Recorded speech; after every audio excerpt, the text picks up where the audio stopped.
वालेकुम वीवर, कैसे हैं? ठीक हैं? तबीयत से ठीक है जी। ये मेरा बैल तैयार है माशाल्लाह कल दौड़ के लिए। ये सोना पाकिस्तान, ठीक है जी।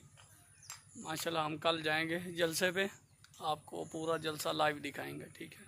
इसको भी दौड़ाना मैंने, और एक साइड पे माशाल्लाह लियाकत खान टावरी साहब, और दूसरी साइड पे उस्ताद शजा टिट्टा एंड उस तो बाद उस्ताद सरफराज लुधियाना, उस तो बाद खिजा नुनारी, अबी जोया, निवास काठिया जंग दे विचों।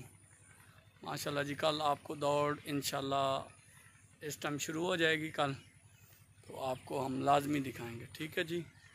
ये मेरा बैल सोना पाकिस्तान जिंदाबाद।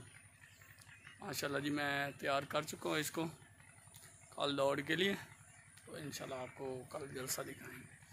आपको जलसा देख के बहुत मज़ा आएगा, इसलिए मैं आज सामने आया हूँ।